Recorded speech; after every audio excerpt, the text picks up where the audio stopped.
CM साहब, sir आज आप यहाँ बड़गाम में कैंपेनिंग के लिए आए तो क्या मोबाइल नीचे करना, मोबाइल नीचे थोड़ा मोबाइल नीचे करना हमारा फर्ज भी है और हम अपने मोबाइल हमने अपने उम्मीदवार दोनों असेंबली हलकों में उतारे और इंशाल्लाह दोनों सीटों पे हमें लगता है कि माहौल हमारे हक में है। अब आखिरी 2-3 दिन रह गए हैं, थोड़ी सी और मेहनत करनी होगी ताकि जहां तक हम फिलहाल नहीं पहुंचे हैं उन वोटरों तक भी हम पहुंचे और उन्हें नेशनल कॉन्फ्रेंस के हक में जो है वोट डालने के लिए हम तैयार करें। राहुल साहब भी इस कैंपेनिंग में होना चाहिए ताकि आपका कैंडिडेट और मजबूत हो जाए। अब हमने कभी किसी को कैंपेन करने के लिए मजबूर नहीं किया है। जो अपनी मर्जी से आके कैंपेन करना चाहता है वो करते हैं, जो नहीं करना चाहते वो नहीं करेंगे। ठीक है ना। अब मैंने कभी किसी को कैंपेन करने के लिए मजबूर नहीं किया है, लेकिन आगे जाके जब हमारी कामयाबी होगी तो जिन लोगों ने इस कामयाबी में हमारा साथ नहीं दिया वो फिर हमारी खुशी में भी शामिल नहीं हो सकेंगे।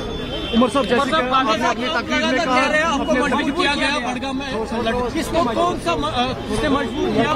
मैंने कहा ना, एक दिन मैं सारा आपके सामने रखूंगा। उमर साहब, जैसे कि मैं पहले दिन से मैंने अपने साथियों से और बिलखसूस उस वक्त बड़गाम के साथी से ये कहा था कि मुझे 2 सीटों से लड़ना नहीं है, लेकिन आज मौजू वक्त नहीं है कि मैं तमाम हकीकत जो है वो आपके सामने रखूं। एक दिन आएगा सारी बातें आपके सामने रखी जाएंगी।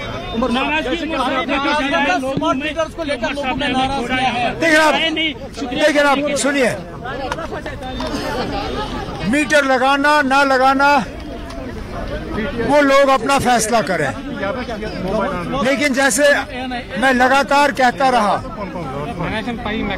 हमने लोगों के साथ एक बहुत बड़ा वादा किया है कि जो लोग 200 यूनिट से कम बिजली इस्तेमाल करेंगे उनकी बिजली मुफ्त होगी बिना मीटर लगाए।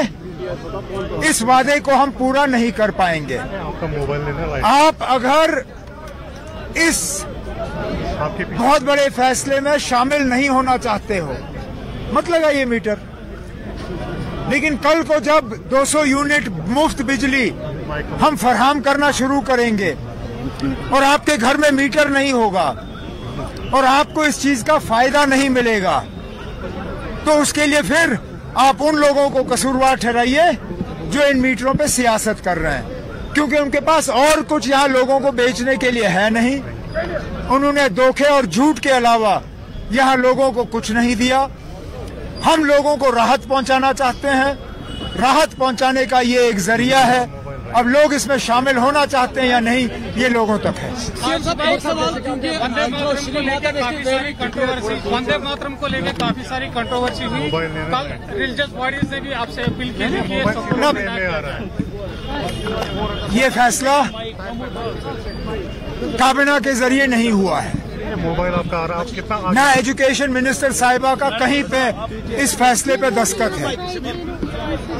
हमारे काम में दखल नहीं दिया जाना चाहिए। ये हम फैसला करेंगे कि स्कूल में क्या होना चाहिए या नहीं होना चाहिए।